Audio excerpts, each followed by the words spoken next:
On the morning of April 19, 1995, a former U.S. Army soldier parked a rented Ryder truck in front of the AP Murrah Federal Building located in downtown Oklahoma City.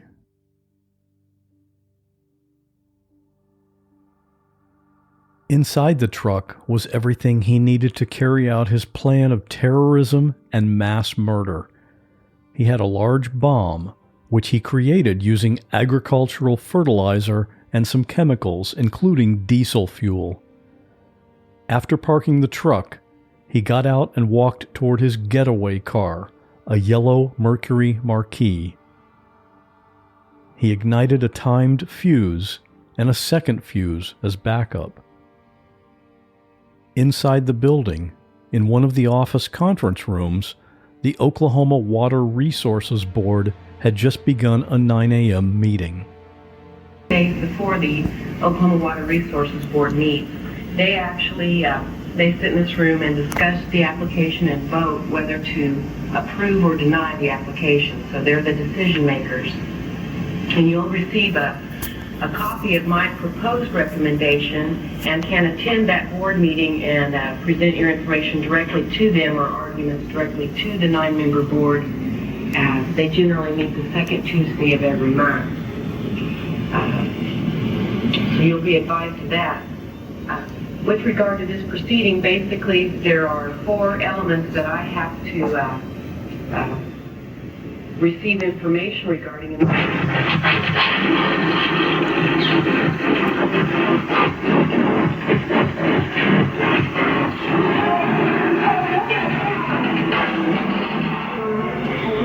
Everybody listen down here. Now! Watch it like crazy in line! Watch the line!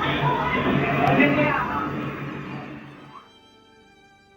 The blast effect was equivalent to over 5,000 pounds of TNT and could be heard and felt 55 miles away.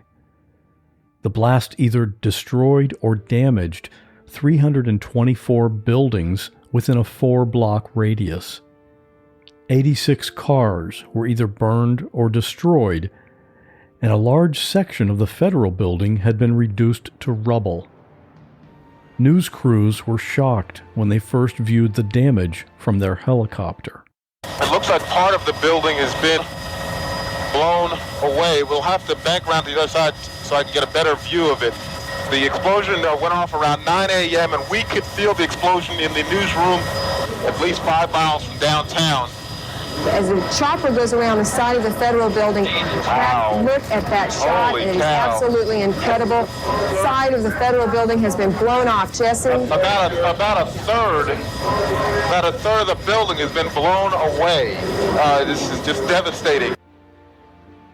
Inside the building, 163 people were killed.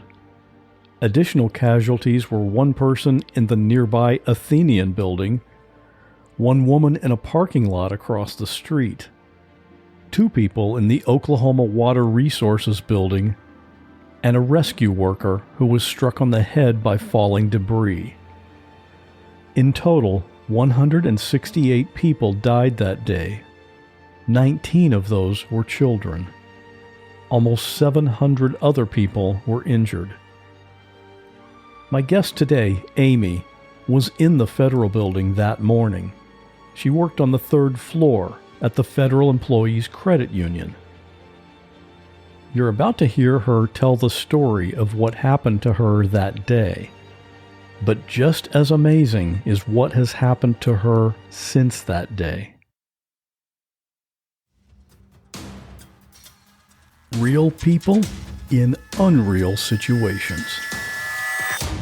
There is a man standing in front of me in my bedroom. My friend has been shot. I'm literally inside the river, and I'm inside my car. He had told me multiple times that he was going to set himself on fire. If you say my name or try to look at me, I'm gonna kill you. And he was just sobbing. He said, Mom, tell me you're gonna be okay. And I jumped on the hood of the car and I held on. And I looked into the garage and he was hanging from the rafters. I had somebody standing on my neck.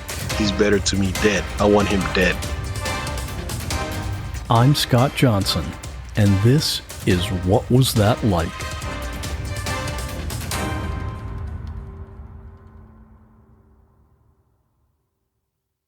What was your job on that day, and where was your office?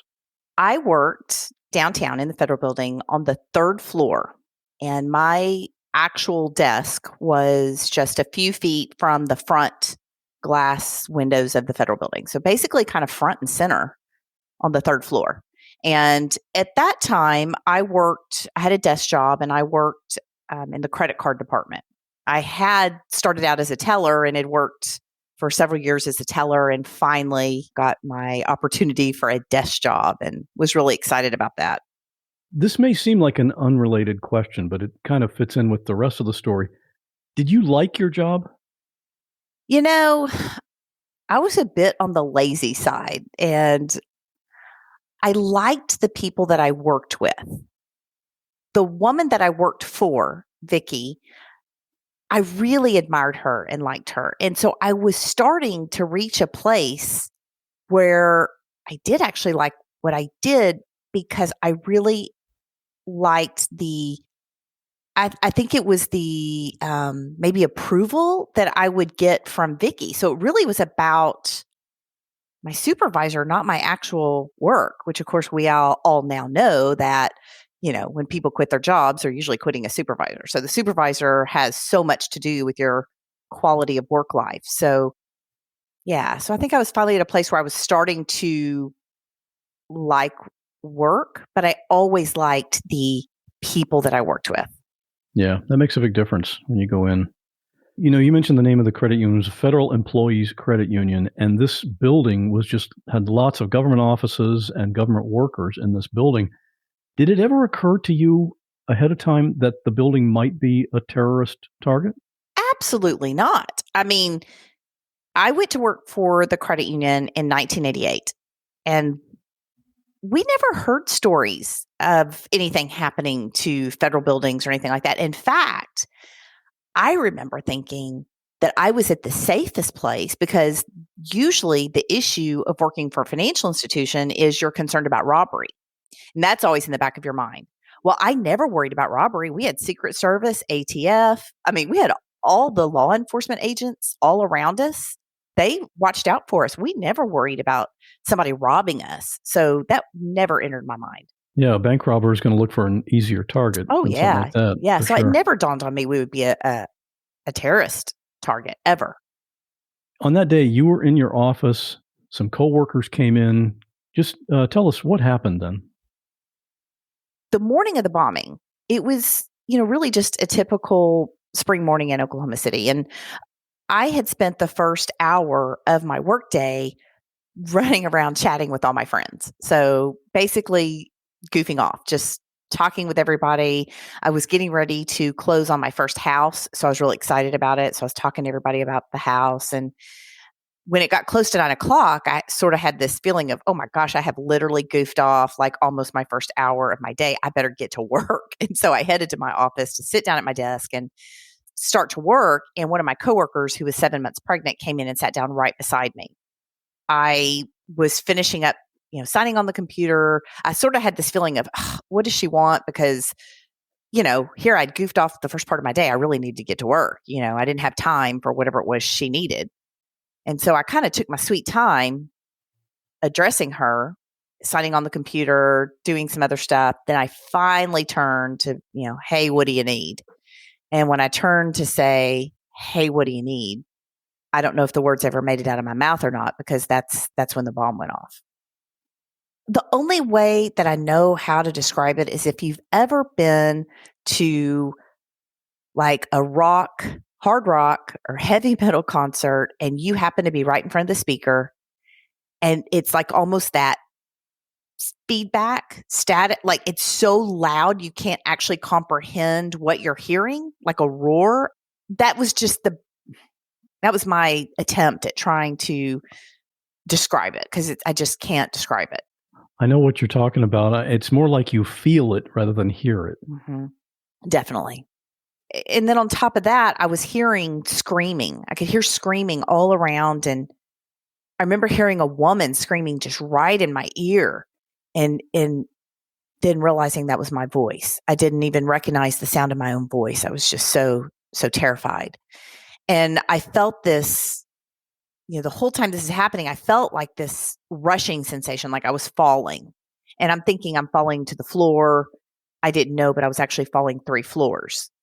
I found out later that I was still in my chair and had fallen 3 floors, was upside down in my chair in the rubble with about 10 feet of rubble packed on top of me. That part just seems so incredible because, I mean, if somebody's listening to this right now, and picture if you laid on the floor wherever you're at right now and look up, the ceiling is probably 8 feet maybe. And so you had another 2 feet on top of that. And all of this is concrete, all the building construction and everything. Yep. And yet you're still alive at the bottom of that. The way they described it, the 3rd and the 4th floors, the concrete slabs of the 3rd and 4th floors had cracked, and I guess formed some type of shield of some sort, to where that's why I wasn't crushed to death, because there was some amount of concrete sort of protecting where I was to some degree. So, I mean, there was little bits of rubble encased all around me, but the heavy parts were a little protected because of the slabs of concrete above me that had fallen. And so in that split second, I hear this noise. I feel this rushing sensation. I can hear people screaming. And my first thought was that somebody had come in and shot me in the back of the head. Because again, that thought of robbery is sort of always back there, even though I didn't really worry about it being in the federal building. My first thought was, oh my gosh, like somebody's come in, they've, and I've been shot. That was how powerful it was. That was the only thing I could try to even connect the dots as to what had happened. And then just very quickly, everything was quiet. I tried to move. I couldn't move. And I tried to open my eyes to see, but it didn't matter whether I opened my eyes or closed my eyes. It was just pitch black. I remember my mouth, I thought that maybe my teeth had broken off in my mouth, because my mouth was full of like what felt like teeth, and it was concrete bits, And I remember just, screaming, help me, and just screaming, and nothing. And I wondered about Robin, my friend who was sitting next to me, and I called out to her several times, and there was nothing. Occasionally I would hear, someone moaning off in the distance, but nobody ever replied. It was hot.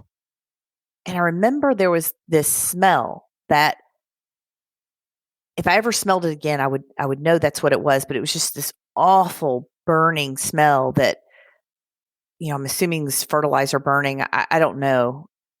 I remember wondering, actually, when it first happened, thinking, am I dead? Like, did I die? Because I couldn't move. I couldn't see. Like, it was so just unbelievable. I couldn't figure out what had happened.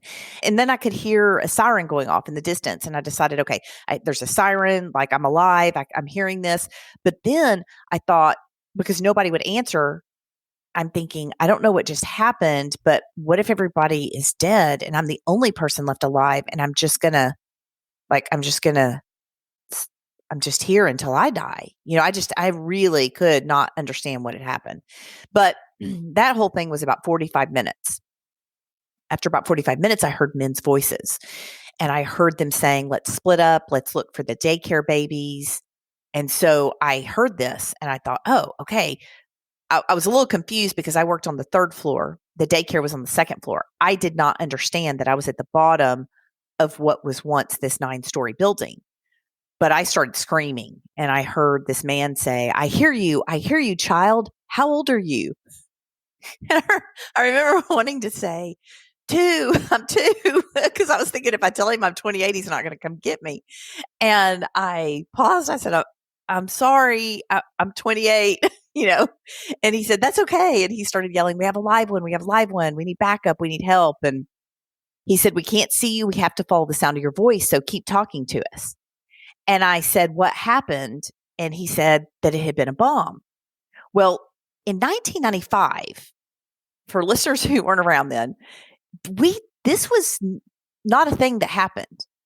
Terrorist attacks, I didn't even know what a car bomb was. In the United States, we just didn't deal with that kind of thing. So I thought when he said it was a bomb, I'm picturing like we're at war and some airplane has dropped a bomb on our city. Like, it took me a while to understand that this bomb had only happened to my building. They started working their way closer to me, and my right hand was sticking out of the side of that rubble pile. So they were able to come across my hand. When they got my hand, I'm not understanding that I'm buried under all this rubble. I'm still thinking I've just fallen down, and I don't really know. But I feel them grab my hand. I'm thinking this is going to be, 1, 2, 3. They're going to pull me out. So I'm thinking this is it. Over, like I'm saved. And about the time they found my hand, I heard all of this screaming in the background and these men yelling, "There's another bomb. There's another bomb. We need to go. Let's go. Let's go. There's another bomb. We got to go."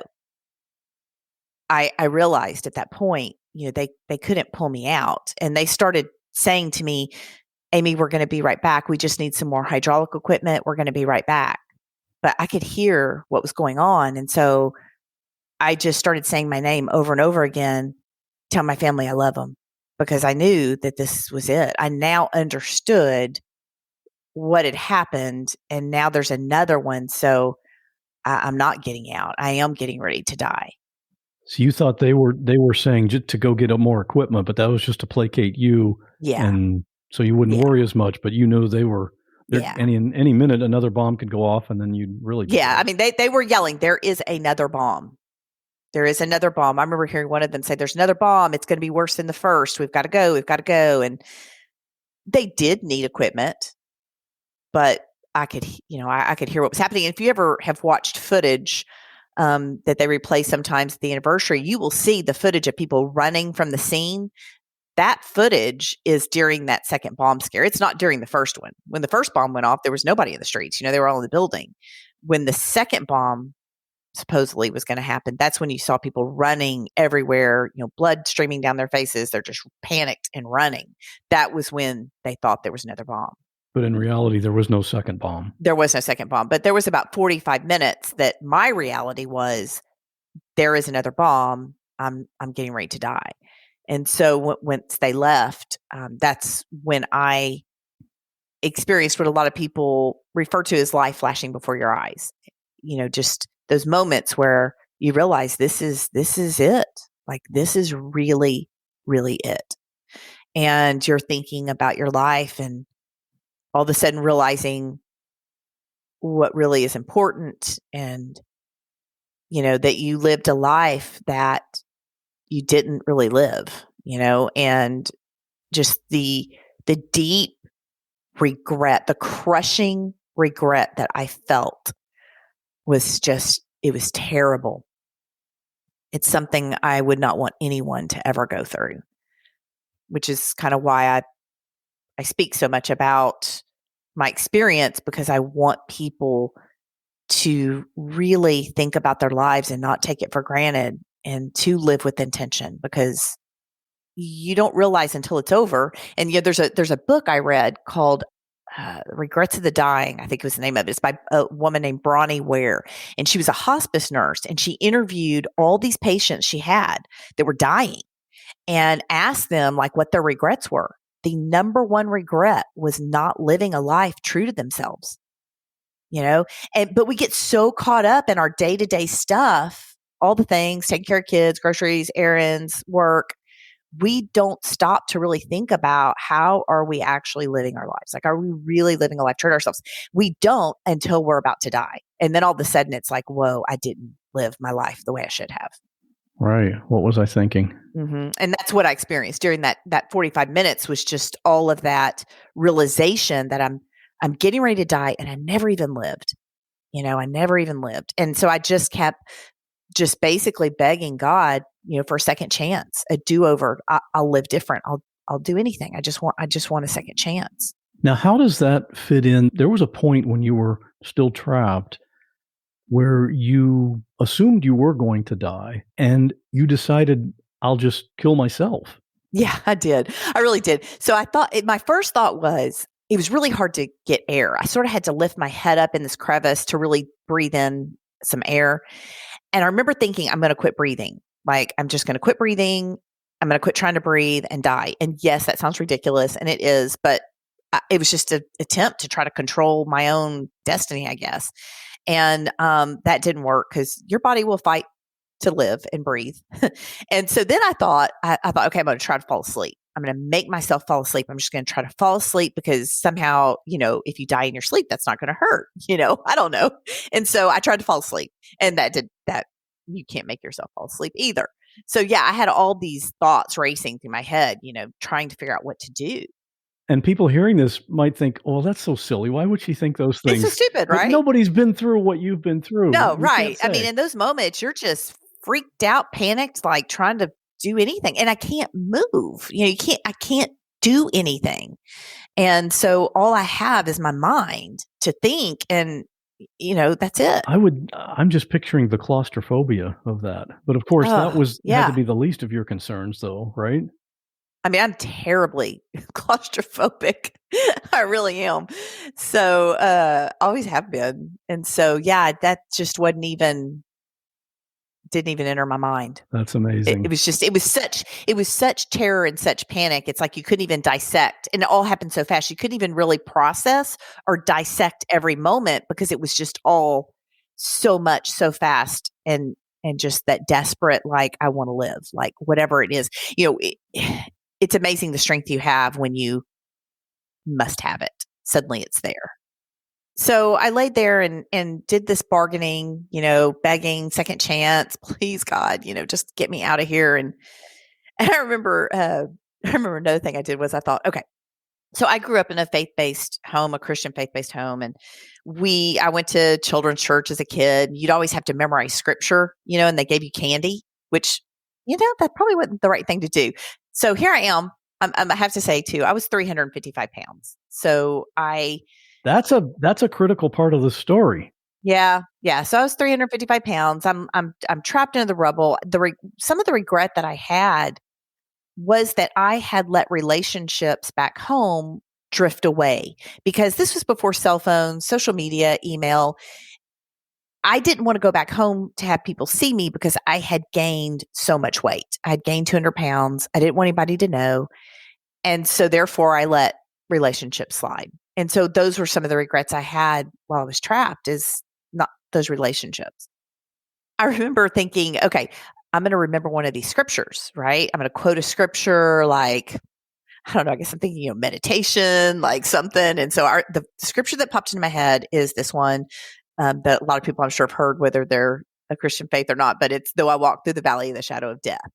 And that was the part that I remembered. That was the only part I remembered. So I was laying there thinking, though I walk through the valley of the shadow of death, well, crap, like I'm in the freaking shadow of death. I don't even know what comes next in this scripture, or in like what's happening next, like how appropriate.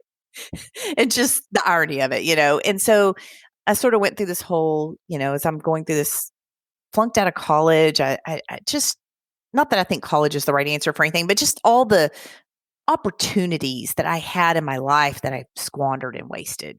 And then of all the really weird things to do, as if all these other things were not weird, but this song popped into my head that we used to sing when I was growing up in church. And I began to sing. As I sang, I felt this incredible peace come over me. And I knew I was going to be okay. I did not know that meant I was going to make it out alive. I really thought I was going to die, but I was at peace with what was getting ready to happen. But of course, there was not a second bomb, and they came back and started working to get me out. But it wasn't as easy as 1, 2, 3, pull me out. It was over 6 hours that it took these men to finally be able to pull me out. And they were in danger themselves. They were in danger. The wind had begun to pick up. The building, what was left of the building, was extremely unstable. There was a very large industrial size refrigerator that was dangling just by conduit over some of the broken concrete that was swinging above the pit where I was located. And so the danger for these men was that at any point something could fall and crush them So because of that, there was an emergency physician on standby to amputate my leg if needed, because my leg was what was preventing them. It was so pinned. It was what was preventing them from pulling my whole self out of this hole. For me, one of the best feelings in the world is waking up and being ready to take on the day because I've just gotten a good full night's sleep. Unfortunately, that doesn't always happen. Sometimes I stay up too late, or in some cases, I'm thinking about things and my thoughts just keep me from sleep. I'll bet that happens to you too. Well, here's something that will almost certainly help you get to sleep and stay asleep.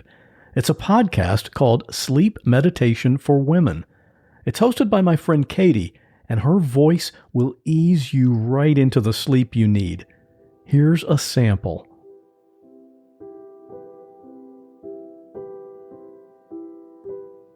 Come home tonight. As you sink deeply in your bed,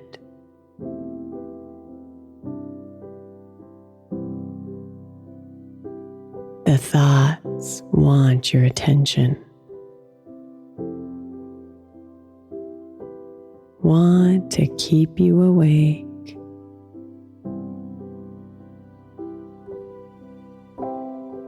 So just breathe. The full episode, of course, is longer than that sample, but you probably won't ever hear the end of an episode anyway, because you'll be fast asleep for the night. To find it and subscribe, just go to the podcast app you're using right now and search Sleep Meditation for Women. If you want to check out the podcast website, I'll have that link in the show notes for this episode. Your next great night's sleep could be tonight. And thanks to Sleep Meditation for Women for sponsoring this podcast. And I heard them talking, and about every so often I would hear them talking about this, her leg. And I figured out what was going on. And so I said to them, if you need to chop something off to get me out, chop it off. Like I know that sounds really crude, but that's where I was. I mean, that was the situation. And there was a girl I later have met, and she's just the most wonderful woman, Dana Bradley, who was the last that was pulled out, and they did have to amputate her on site to get her out. And so my rescuers just kept saying, give us 20 more minutes, give us 20 more minutes. And they did this for a long time. And because of that, I still have my legs. And they risked their lives to get me out in one piece. It would have been easier for them to just, go ahead and amputate so they could get me out quickly, get them safe, get everybody out safely. Did you feel pain in that leg at that time? I felt no pain until they pulled me out, and then everything came alive.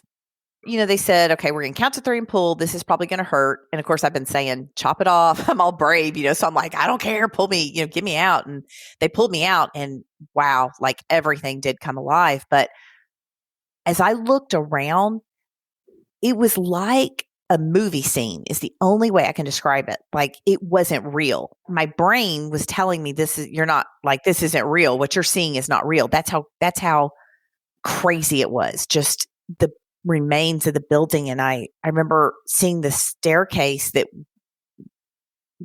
was still intact that would have gone up to the second floor. And there was a piece of Native American art hanging there that was there as if nothing ever happened. It was all perfect. And then all around, everything looked like a bomb had destroyed it. I mean, it was just, and they put me on the back of this gurney. They took me out of the back of what was once the Federal Building. The sky was dark and gray. It had been a beautiful spring morning, but now it looked like the middle of winter. It was cold, gray, and it was starting to rain. But looking up at that sky and taking that first breath of fresh air, I remember promising I will never live my life the same. I will never live my life the same. They took me to the ambulance, and it's kind of funny. So they asked me in the ambulance, a nurse asked me, when's the last time you had a tetanus shot?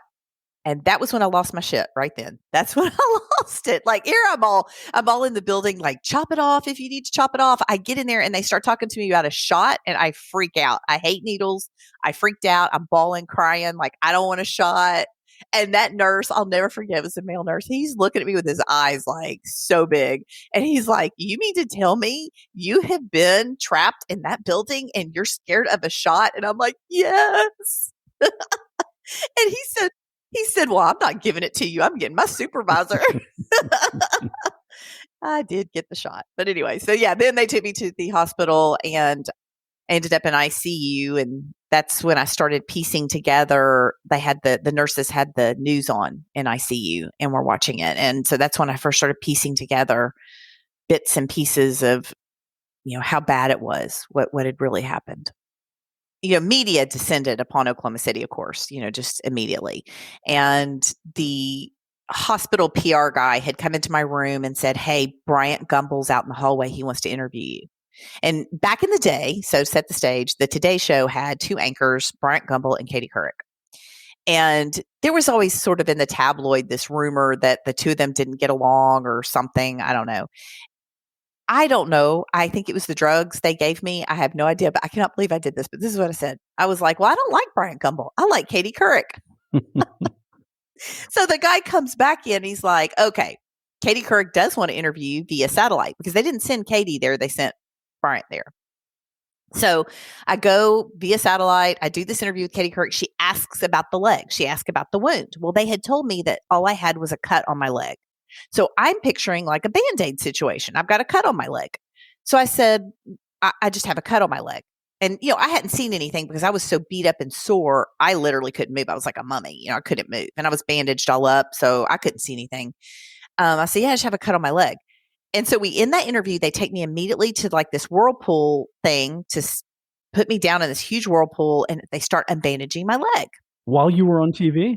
No. Okay. As soon as we finished the interview. So here I'm like I'm telling people on national TV, I have a little cut on my leg. I'm all good. And then they take me to this whirlpool. They drop me down in there. They start unbandaging it. And that little cut, my leg was blown open. Like I saw the bone in my leg. And I thought I was going to pass out. Like it was gray. I remember I so vividly, I'm like, I saw my flesh, my bone, my everything. It freaked me out. I thought, how am I, like, you can't stand up. My stuff's going to fall out of my leg. I don't know. I was just like, whoa, I didn't know a person could live with a hole that big in their leg, Yeah.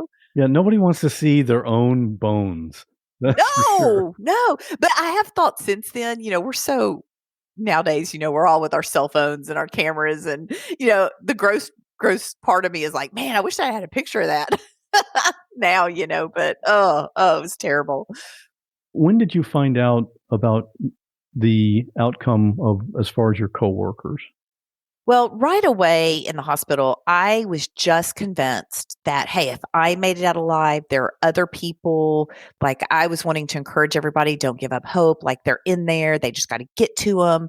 And I really held on to this thought that they're in there and they're going to get them out.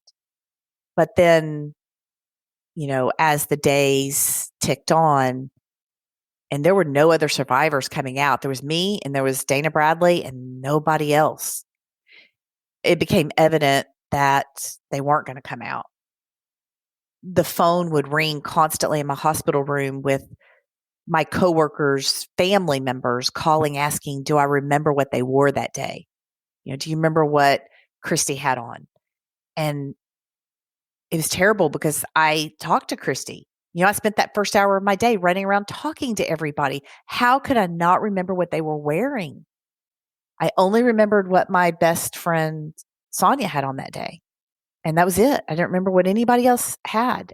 And the family wanted to know that because of the search. They were trying to identify bodies. And so they were having to identify bodies based on clothing and things like that.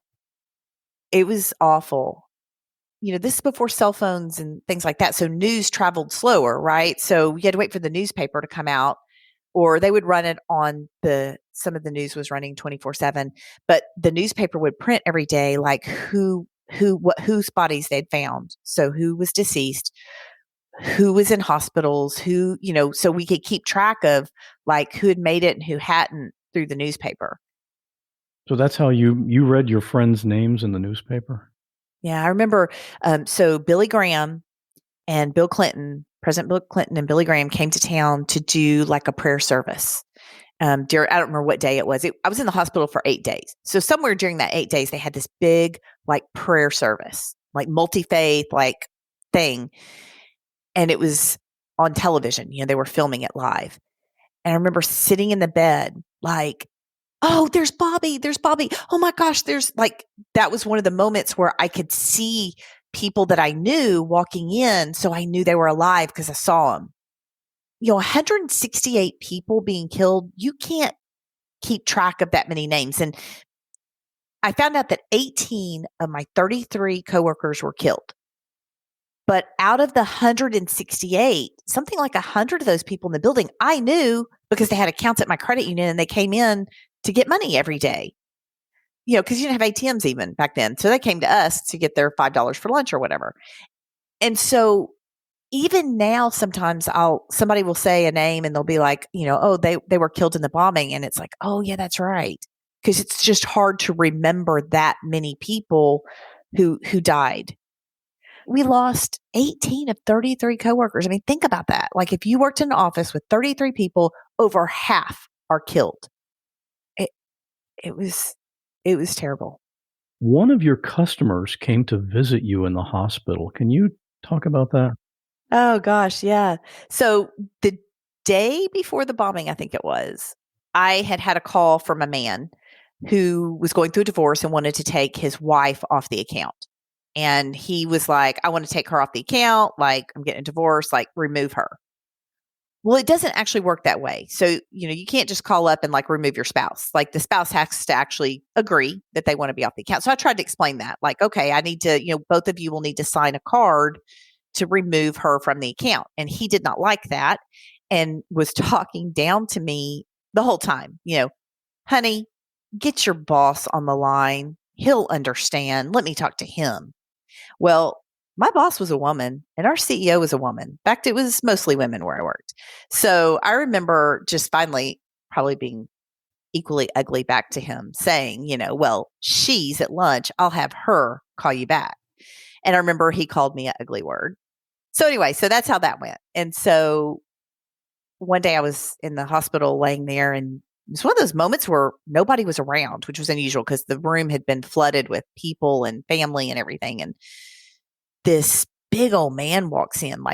He looks like he needs to be a bouncer in a bar somewhere. He is tattooed up and down. Looks like he's getting ready to beat somebody up. And I was kind of a little nervous. I'm like, okay, who's this guy walking in? And he walks in, he's carrying a rose and he gets closer to my bed. And I look at his face and I can see that he is emotional and he has got tears running down his face. He's choked up. He can't talk. And he says his name. And he says his name and he says, do you remember me? It was the guy. It was the jerk. And I nod. And he just says, I'm so sorry. And he just lays that rose down and he can't talk. And he just starts crying and leaves. And I'm crying and it was just one of those things where all of a sudden, I guess you realize maybe in his shoes and my shoes too, because I was ugly right back to him. We don't have to be ugly to each other. We're humans. And I don't know, I guess that probably drove home to him. The person on the other line was not a robot, but a person. And, but it changed a lot of Oklahoma. I mean, we just really came together and you saw the good come out in so many people. We just put our differences aside and came together to help each other get through this time. The person who bombed the building, he was executed by lethal injection 6 years after the bombing. Did you ever try to contact him or communicate with him at all? No, not at all. And I had an opportunity. I could have gone and seen the execution and I did not. Instead, Katie Couric actually came back to town to do coverage during that time frame. And instead I opted to go do an interview with Katie Couric. You're a real Katie Couric fan, aren't you? I was a Katie Couric fan. So I went to hang out with her. I was like, I don't want to have any part of it. So now I will say this. So there were two people that were involved. The accomplice is actually still alive and serving time in prison right now. I've never made any move to contact him at all. But and I don't usually talk about this, but because I don't know, it just never comes up. But I did go through a time where I had been really thinking a lot about forgiveness and what forgiveness means. And I usually will pray in the morning. And I did go through a season, I don't know, might have been a week, might have been 2 weeks, I mean, not very long, where I actually prayed for that person. I don't know. It was just kind of I thought, well, maybe this is part of a healing or a place of where you can actually pray for this person's soul, or pray that they come to some place of reckoning with themselves, or something. I don't know. But I never made any, I didn't want to contact him or anything like that. And I'm not saying I'm all like perfect about it, because later a news story came out that he was complaining about the food he was being served in prison. He didn't like the food.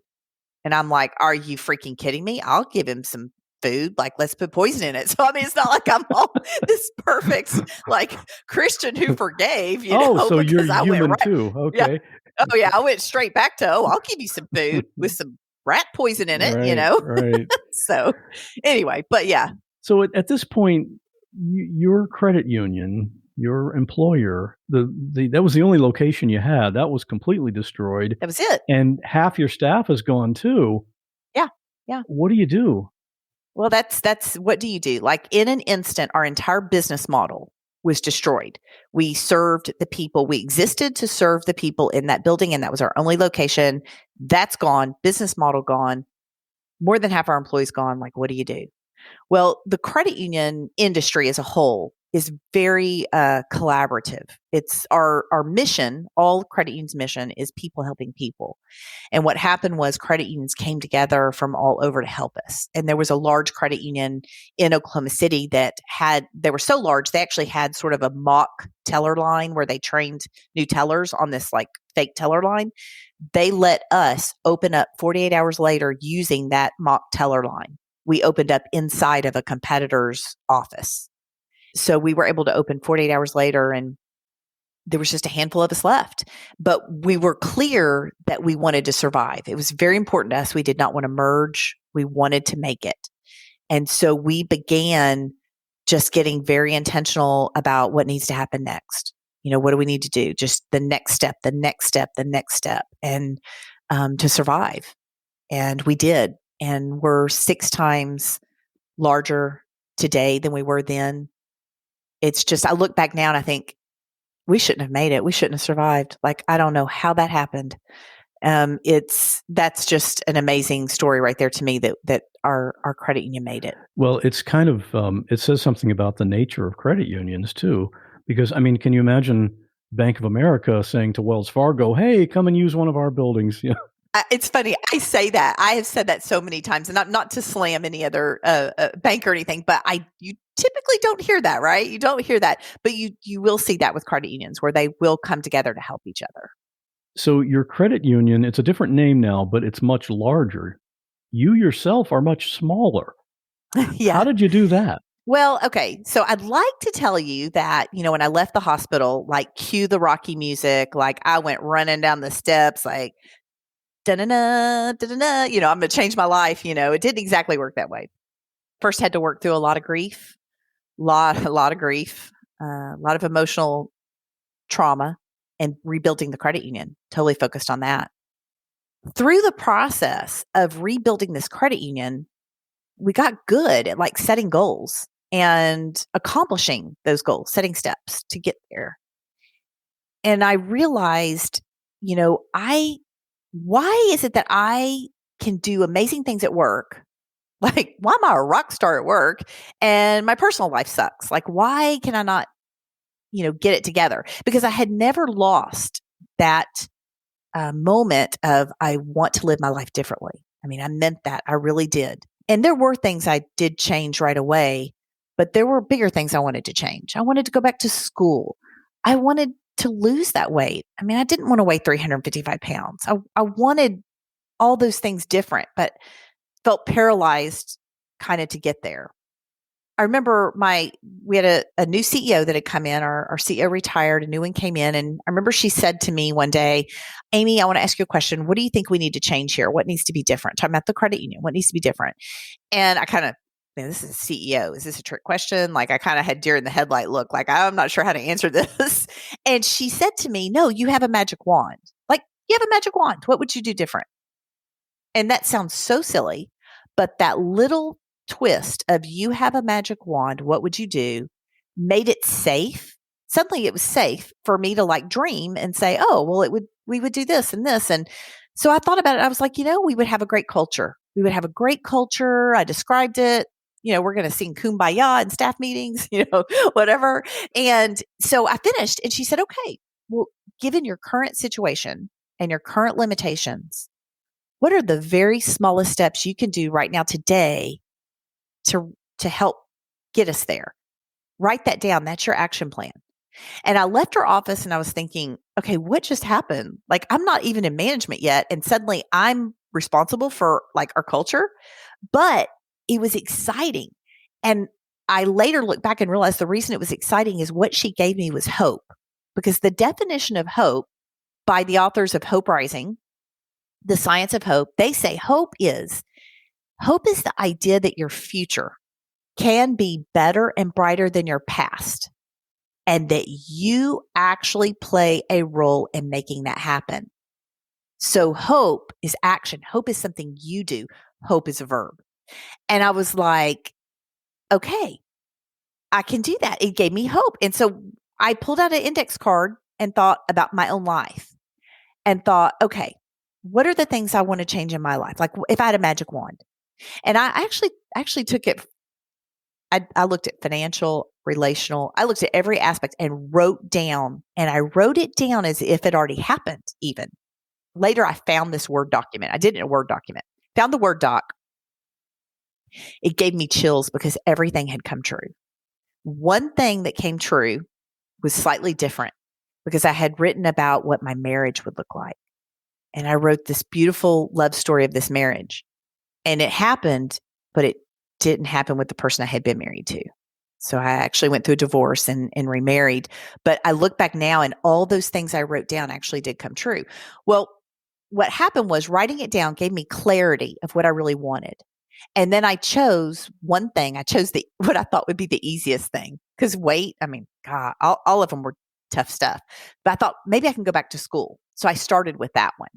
And like the first step was just to get my transcript because, again, I had flunked out of college. So my transcript was 0.50 grade point average. So I have to try to find a college that's even going to take me. So that was step one. So I went back to college. I got my degree. And then I had so much confidence. I thought I'm going to get my master's. And then I thought, okay, I've got all these research skills now from going back to school. And I've got all this confidence. Like, let's tackle the weight. And I started researching different ways that people lose weight, treating it like a research project, taking my emotion out of it and like, let's just tackle this thing. And I ended up having a bariatric surgery called a gastric sleeve and lost 200 pounds. But that I didn't just want to lose the weight. I wanted to be fit. I wanted to be able to ride a bicycle. I wanted to be able to, walk up a flight of stairs, And so that led to like finding a bicycle. And I was still heavy. I was still in the process of losing the weight. And I found a bicycle that would hold me and started riding a bike in my neighborhood. And I kept doing this thing of magic wand. And given my current situation, what are the next steps? And I do it to this day. I do it every morning almost. I might do it about a problem. If I'm facing a problem at work, okay, if I had a magic wand, how would I fix it? What would I do? And then I back into, okay, given my situation, given my circumstances, what can I do? What that does is it takes you out of being a victim, because when you're a victim, you're helpless. You can't do anything. I got blown up, or got divorced. Out of my control. I can't help it, Well, instead, you have to own what happened to you, even if you didn't do it or cause it or it's unfair. You actually have to take responsibility for what has happened to you. And that sucks, but you do, or you will not move forward and overcome. And so you finally have to say, okay, given my current situation, like I just went through the bombing, I just had all this stuff happen.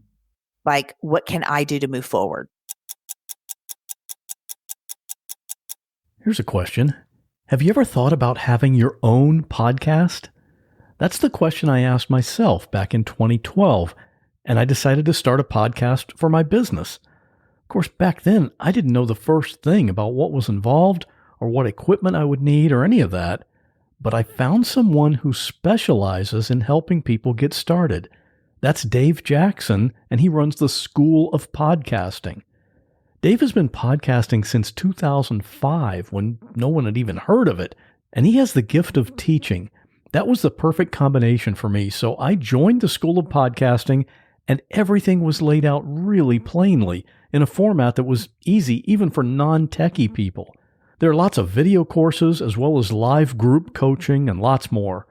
What really surprises a lot of people is that it doesn't take a lot of money, and you don't need a technical background at all. The only thing you need to have at the beginning is something you're passionate about, something you love to talk about, a message you want to get out to the world. Because with a podcast, you will literally have people listening to you from all over the world. And right now, because you're a What Was That Like listener, you can get a 20% discount on a monthly or yearly membership at the School of Podcasting. Just go to my affiliate link, which is schoolofpodcasting.com/what, and use the promo code WHAT. There's no risk because membership comes with a 30-day money-back guarantee. So take that first step to having your own podcast. Go to schoolofpodcasting.com/what and use the promo code WHAT to get started with a 20% discount. And thanks to the School of Podcasting for helping me get started with my first podcast. And so I just kept doing that over and over again. And I look back now and I went from, a teller who couldn't bounce a cash drawer, who flunked college because she couldn't pass a math class. You even failed remedial math. Remedial, not even the legitimate one, like the fake one you take, before you can take the real one. And so now I am CEO of the financial institution and I have a master's degree. And I went from 355 pounds to completing an Ironman, which is a 2.4 mile swim, followed by a 112 mile bike ride, finished up by a 26.2 marathon, all within 17 hours and different time cuts to be declared an Ironman. I look back and I'm like amazed. If you would have told me I would have done all of that like 25 years ago, I would have looked at you and said, why don't you just put on that list, get a some kind of rocket and fly to Mars, because it would be that ridiculous. But that's the power of just constantly evaluating your life and taking, steps to move forward. I just heard somebody recently talking about it's always a mistake to measure yourself where you are today to your ideal, because that's always going to be a disappointment and you're never there. But if you measure where you are today with where you were in the past, you can see what progress you've made. And I just have to, you and I could talk for hours on human endurance sports and those things, ultramarathons and Ironmans and all that. But I got to ask you this: when you crossed that line in the Ironman, and they always do this, the announcer always announces your name and you are an Ironman. What's going through your head at that point? Oh, you're gonna make me cry just saying it. I could talk about that journey, that Ironman journey. It was tough. I thought I wasn't going to make it. And I will tell you, I came in last. I was the last finisher.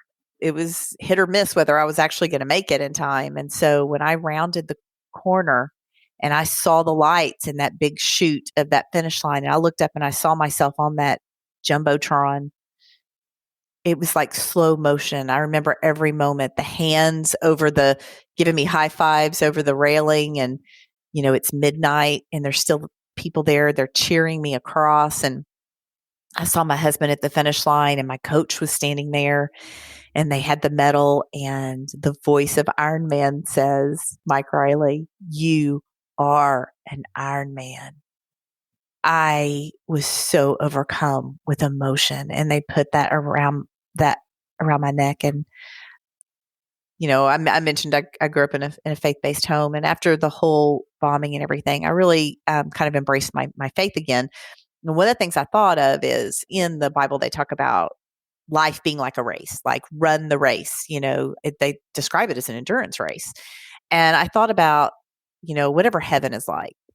if that's anything like finishing, like this is what we dream up on Earth, to cross this finish line and here's this medal and, how you feel, like what will it feel like when we cross over to eternity after running this race on life? So I had thoughts like that also in my mind at the same time, kind of spiritual thoughts. But honestly, it was just like, I felt badass. And I was so proud of myself. And that is probably one of the things I think I'm most proud of in my entire life, because it didn't have anything to do with the bombing. There's been a lot of promotions I've received, and I'm CEO, and there's a little voice in the back of my mind that says, well, but you survived. If your coworkers would have lived, they might have got that promotion, but this was something I did. I got up at 4 a.m. to run. I ran in the rain. I swam in crazy wind. I did this.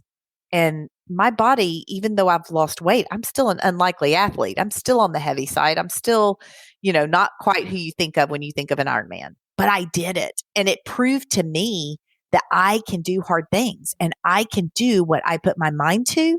I can do those things. People listening to this might think that when you cross a finish line in some huge event like that your thoughts might be, wow, I'm sure glad it's over. I don't have to run anymore or whatever. But that's not what it is. It's just, I've seen it when it happened to me, and I've seen it happen to so many people as they cross a finish line. It's just overwhelming emotion that you did it. Yeah. I mean, just you even describing when you said, you are an Ironman. I mean, you saw my eyes filled up with tears because it's still emotional to this day, even just thinking back on it. I think it represents your life. I think when you do these events, it represents your life, the hardships you have in life. And it's very symbolic when you cross that finish line that you can overcome. And it's really not just about overcoming that particular race. It's you overcoming the hard things in your own life that you deal with. Exactly. And you think, wow, I just did this. What else am I capable of? Yeah. Right. Right. Okay. I've got to ask you this, and I'm sure, I think probably people are wondering this. You failed remedial math, and yet you went to college and got your master's in business. You weighed 355 pounds. You lost that weight. You were a couch potato. You completed an Ironman. You were a teller who, by your own admission, was a lazy worker. And now you're the CEO of that credit union. Right. And, we hear stories of people changing their lives after some kind of traumatic event. But is it possible for people who are just in a rut? They haven't had any big tragedy happen to them. How does that person get in that mindset to change things? I absolutely believe that it can happen. And I know people who have changed their lives without any traumatic event. But it takes the intentionality. Is that a word? You have to be intentional. And so I really do believe it is as simple as sitting down with yourself and asking yourself, if I had a magic wand, who would I become? What would my life look like? Who would I be? Ask yourself those questions. Start there over and over again, asking yourself, who is it I'm wanting to become? What am I wanting to do? What is my life? What am I really doing here? And where do I want to go? When you start asking yourself those questions and answering those things, I believe our brains are so smart. It's like an app running in the background, starting to try to figure out how to get there. And you will start figuring it out. And then when you take that and go, okay, what are the smallest steps I can take? And you start every single day taking the tiniest step. You look back, those small, consistent steps over time will transform your life. But you have to just take it that small, tiny, tiny steps, because it doesn't happen overnight, and it's a process. But it starts with allowing yourself to dream. And I think particularly as we reach middle age, a lot of people have been knocked down so many times, they just don't want to get back up anymore. We've had life beat out of us. You have to really allow yourself to dream again. Life isn't over. Middle age is just the beginning. Are you kidding me? I'm living into my 90s. My dad lived in his 90s. I'm not ready to sit on a couch and wait to die. Heck no. Would you say today would you call yourself a different person? Or maybe I should rephrase that. People who knew you before the bombing and who know you still now, what would they say about your transformation? I had a friend tell me, now she knew me after the bombing, not before the bombing, but she knew me before all the transformation, because this transformation, like I said, I didn't run out of the hospital and suddenly I was transformed. It was quite a while after that I could finally get traction. She says I'm the same person. So she says from where she sees me as the same person, just outwardly changed and with these accomplishments and achievements, but she says I'm the same. I don't know. I don't feel like I'm the same person before the bombing. I definitely don't. Now, here's a question though. Would those changes have happened over time? Like, that's a question, because I know a lot of people, as we reach middle age, we look back and we realize we've grown. We're not, hopefully we all have, right? We're not the same immature, silly, whatever we were when we were younger. We've grown. And so maybe that growth would have occurred whether the bombing happened or not. I don't know. You got to think most people aren't going to take have the intentionality to sit down and say, okay, I'm going to physically write this down. What do I want to change? What do I want to be? And yet you did that.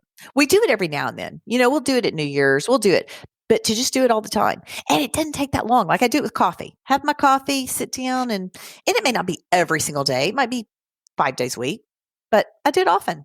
And when you do it often, it doesn't take very long. Like it's like maybe 10 minutes. I'm sitting there thinking about it, revisiting what I wrote down the last time. Am I on track? That kind of thing. Even if it's something you just want to do that day. If I got these 3 things done today, that's going to be a good day. Right. So then you focus on those things. Yep. And so you've written a book. Yes. You've actually already mentioned the name of the book, but your book is called Hope is a Verb. Can you just elaborate on that a little bit? What that book's about? And I've read it. I already know it's but go ahead. My intention for the book was to encourage others by sharing my journey in a way that the reader would see maybe themselves in my own journey and the encouragement for their own selves in their own journey. It does talk about my experience through the bombing, but it's not just about that. It's about the transformation in the aftermath and the idea that hope is a verb, which is this idea that your future can be better and brighter than your past, but you play a role in making that happen. And so it's this idea of you have to take responsibility for your life. And I'm sharing it from my first person experience of how I've done it. But with the idea that my wish is that it will impact the reader and inspire them a little bit for their own life. We'll have a link to your book in the show notes for this episode. So if anybody wants to get that, they can. And it goes into a lot more detail about what happened than what we've talked about here. And it's really good. If people want to contact you, how can they do that? Go to my website, amydowns.org. And I've got links to my social media pages on there. Great. And you do public speaking as well, right? I do. You speak to groups, and I know we're kind of coming out of COVID now. Are you back to speaking in person now? I am. I've just this past month, I've had 2 keynotes that I've been able to deliver in person to a live physical audience, and it's been wonderful. So a lot of conferences are getting scheduled and back in place, and it's been nice. So anyone that's hearing this that has a company or a group, they should contact you, and that would be an amazing thing to experience. And I have to give a plug for Oklahoma City. We have a brand new convention center. It is amazing. It is a great place to bring a conference. So I have to give that little shameless plug. Well, Amy, thanks for sharing your story. It's pretty amazing. Thank you. Thank you for having me. Amy's story is definitely one of my favorites. She is just so incredible. She's also done a TEDx talk, and there's a video of that. I'll put a link to that along with everything else in the episode notes at whatwasthatlike.com/95. Sometimes people ask me how I come up with the ideas for this podcast. Well, in some cases, they come as suggestions from listeners. That's what happened with this one. My nephew Scott listens to this podcast, and earlier this year, he moved to Oklahoma with his wife and their little girl. They were visiting the Oklahoma City National Memorial, and he sent me a text message asking if I've ever thought about interviewing someone who survived the bombing. And that's what started the ball rolling for this episode. So thanks, Scott. And if you have an idea for an episode, that's how easy it is. Honestly, I don't think I'll ever run out of stories for this show, but I'm always looking for new ones. You can send me your idea by contacting me through the website. And I'd love to hear what you think of Amy's story. If you want to chime in with an opinion or a question, you can do that at the private Facebook group we have just for listeners of this show. You can join at whatwasthatlike.com/Facebook. We're coming up on 2,000 people in that group now, and sometime in the near future, we'll be moving that group off of Facebook to a different platform, but I'll give you all the details about that when it happens. And before we get to this week's listener story, I want to let you know you can support the podcast and get all the new episodes ad-free, as well as extra bonus episodes that have actual 911 calls and the stories that go with them. And most importantly, your support tells me you like what I'm doing. That's always a huge encouragement. You can sign up to support the show at whatwasthatlike.com/support. And now, this week's listener stories. That's right, I said stories, plural. I knew this episode with Amy was coming up, and I just love to hear stories of people overcoming adversity. So I asked the people in the Facebook group to tell about something they've done that just seemed so big and difficult, they didn't know if they'd be able to do it. And they came through, and some of them called in to tell what happened. So that means we don't have just one listener story, we have 5 listener stories. These people are amazing, and I'm glad that you and I get to hear what they've been able to accomplish. Stay safe. I'll see you in 2 weeks. My father was diagnosed with Parkinson's in 1990, and by 2004, the situation was becoming too much for my mom to handle alone. I'm one of 4 children, the third in line, but because we lived in the same town, I guess I felt more responsible for them.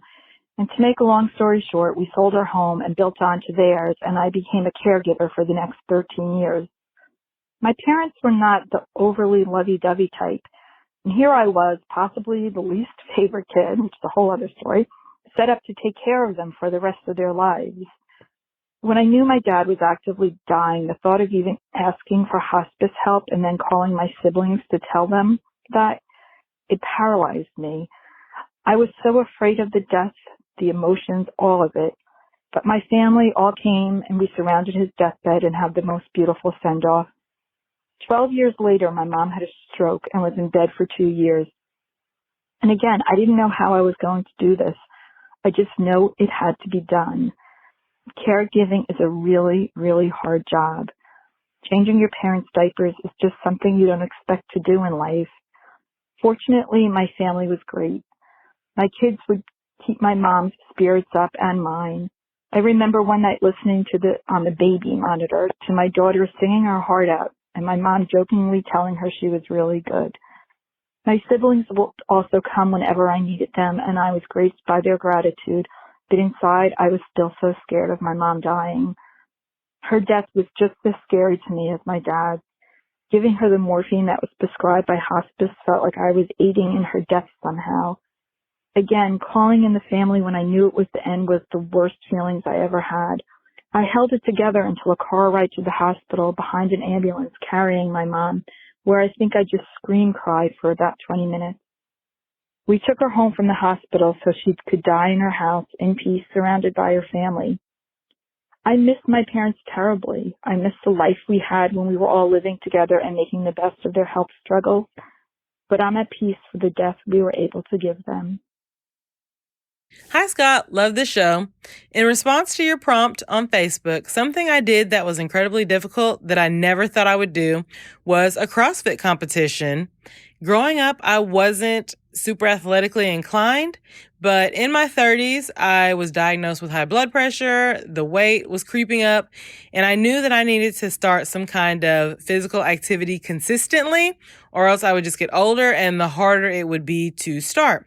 So on a whim, I joined a gym, and unbeknownst to me, they did CrossFit style workouts as well as HIIT type workouts, and I absolutely loved it. It was the first time I had ever consistently gone to the gym. After about a year of going there, a group of the members decided to do a CrossFit competition, and actually asked me if I would join them. And I said, yeah, okay, let's do it. My goal was to not place last, and I actually placed 8 out of 11. And so I consider that a success. Hi, Scott. Thanks for letting me be on your show. So I tell my daughter, we had a wonderful relationship. And then in 2016, I found out my daughter was an IV drug user. Heroin was her drug of choice. And our relationship went downhill from that. And I'm a tough love kind of mom. And I could not be an enabler and watch my daughter kill herself. But she was homeless for quite a while. And then in 2017, she found out she was pregnant. And she got arrested. While she was in jail, she had to go to the hospital, and she found out she had necrotizing fasciitis in her arm. So she went through several surgeries, skin grafts, all of this while she is pregnant. It was just crazy. So when she was released from the hospital, I brought her to my house, and she went on a maintenance program that would keep her from withdrawing so that she would not lose the baby. And she did wonderful. The baby did wonderful, but we knew that he was going to have to withdraw at birth, and he did great. It was easy. We were at a wonderful hospital that took great care of him, and now he is this healthy, wonderful, energetic 3-year-old boy. But when he was 4 months old, she relapsed, and I had to take him in, and it was very scary because I'm 50-ish. And when you're handed a 4-month-old baby, it scares you. It's hard. There's a lot you have to do. You have to find daycare. You have to do this. You have to do that. But I wouldn't change it for $1 million. So this year, about 75 days ago, my daughter decided she wanted to get clean. And she is absolutely doing wonderful. She's in a great program in our town. She's going to meetings. She's working that program. She's helping others. She's been working at a sober living house. And she's back living with us. And we are gradually working her back into his life. And he absolutely loves having his mama home. So there is a light at the end of that tunnel. And you can do it if you want to do it. And I am so proud of my daughter. She will never know how proud I am of her. And what a good mother she is becoming. I just want other people to know that if you're struggling, if you have to take in a grandchild, do what you need to do. You will not regret it for 1 minute. And be there for your child when they say they're ready to get help. I would walk on water to help my baby. And I am so proud of her. Hello, my name is Devin. I've always had a dream of owning rentals and flipping houses, being involved in real estate. So in the beginning, my wife and I started dating at 15, but ended up getting married and had a kid at 17. I moved out and finished our senior year on our own. As you could imagine, the place that we found was not ideal. Not a lot of people want to rent to 17-year-olds. So we didn't have a stove, no microwave. All we had was a hot plate and a single pot to cook our meals in. The car we had was a 5-speed, so we didn't have a starter in it. So we'd have to push it down the road and pop the clutch to get to work every day. And the same way on the way home, of course. Learned pretty quickly this was not going to be a good lifestyle for us. So we worked really hard to build our credit. And by 19, we were able to buy our first home. Spent a lot of time fixing the stuff, working on it. We found out after we bought it, the people actually had pet raccoons, so the house was a mess. And we lived there for about 5 years. During that time, we added another child and decided it was time to move on to another house. So we converted that into a rental and upgraded our life a little bit. And we repeated this process to the point just before the pandemic where I was able to have 3 rentals, and the property that we live in now has 25 acres and 2 ponds and very beautiful area. But shortly after that, just as the pandemic got started, unfortunately, I found out that I was diagnosed with cancer. And although I had been working on the real estate stuff, we focused more on family stuff. So during this time, I focused all of my energy, all of our money. We pretty much went all chips in on the real estate thing to follow my dreams. And my family was fantastic in supporting me during this time, which, by the way, fully cured, definitely going to live many more years.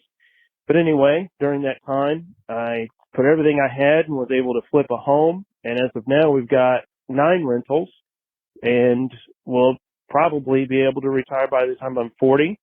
Was able to purchase the car of my dreams, which was a Tesla Model 3, and very happy. My name is Megan, and this November 1st, just over a week or so ago, marked 5 years off of opiates for me. I used different kinds, like pills, dabbled in heroin, but my drug of choice was fentanyl. There's been a drug epidemic around the world and a large increase in deaths from fentanyl. I started drinking around the age of 11 and progressed to cocaine around the age of 14 when I was hanging out with my older sister. Unfortunately, she is still suffering from her addiction. The next year was when I started using opiates, first 2 oxys that doctors used to overprescribe them way too much. They were everywhere. But when that started happening less, I progressed to heroin, as I said, and hydromorphine. And eventually I tried fentanyl. Actually, the first time I tried it, I was with my boyfriend and I overdosed and had to be rushed to the hospital and revived with Narcan. You know what I didn't do after overdosing? Try to get sober. It wasn't until over a year later, actually, that I would finally decide to try to get off drugs. But that boyfriend wasn't ready, so we had to go our separate ways. This January, he was shot and killed by police. I've been living with a lot of guilt.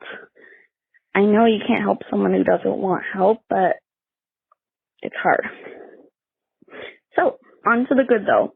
At the end of 2016, I made the decision to try to better myself, but physically, it was unbearable. I won't go into too much information details, but after being so dehydrated from withdrawals, I started medication-assisted treatment, Suboxone. So, the doctors and nurses at the clinic were absolutely amazing. Seriously, they saved my life. I was able to taper off of the Suboxone just in time for me to get pregnant unexpectedly. My ex left me as soon as I told him, and it was a really hard time physically and mentally because I was really sick with HG. But I pulled through, and I have a sweet 3-year-old son.